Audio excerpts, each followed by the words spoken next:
Autism, a type of neurodivergence that affects the way we hear, see, and experience the world around us.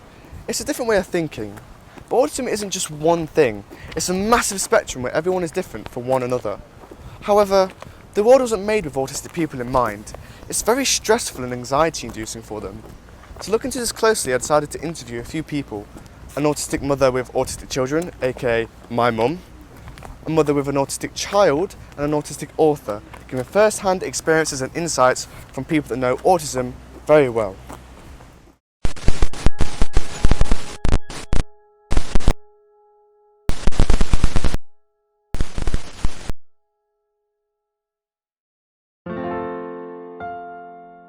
There is beauty in it, but there's also a lot of struggle and anxiety. In terms of my children, it shapes their personalities, and I wouldn't change them.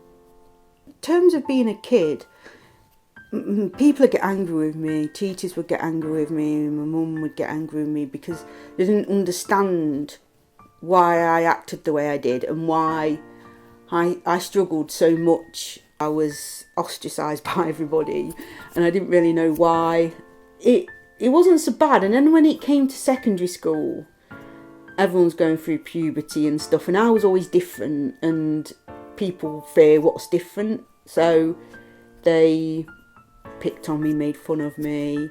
Well, because of the kids especially, I noticed that a lot of the issues they was having, I had similar.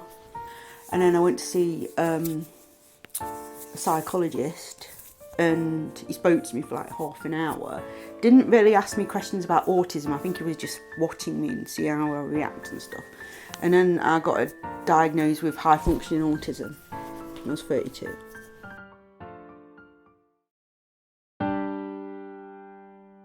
I don't like the assumptions that autism is supposed to look like certain things. I don't like the assumption that autism is defined by its weaknesses rather than just by its general characteristics. In my personal opinion, neurodiversity is essential to human progress. Pretty much my catchphrase when I do conference speeches is human progress relies on diversity of thought. So when we talk about autism and accommodating autistic people, we need to be doing better than just seeing that as doing autistic people a favour or helping out neurodivergent people. My childhood years were actually really good for a couple of reasons. First off, I may have been autistic, but at school I was one of the things that really truly mattered in 1990s education. I was clever. I was academically intelligent and I had very little in the way of behavioural issues or sensory issues, which means, as I often put it, very tongue-in-cheek, I was autistic in mainstream education and I totally got away with it. That is the biggest problem with a lot of people's autistic experiences, by the way. It's not necessarily because we're autistic, it's because we're autistic and the world was built for everyone else.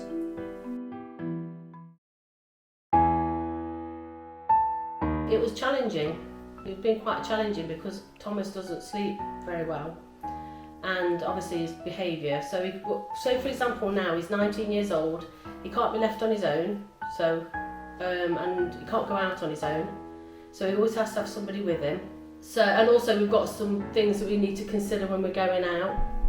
You know, road safety issues, behavioural issues, and you know, just day to day. So I can't work. You fear for them because of what's happening to them, and you fear for their future. But there's some really good things as well. You know, he's a sweet 19-year-old. I know exactly where he is all the time. I'm never on my own. He's always with me. You know, so there is some positives about that as well. And there you have it. 3 people who shared their views and experiences of autism. I hope today that you learnt something new and have a better understanding on the topic. Knowledge is key to better understanding your peers so you can help them overcome struggles, making life easier for them so they feel comfortable in a stressful and quite busy world that wasn't made with them in mind.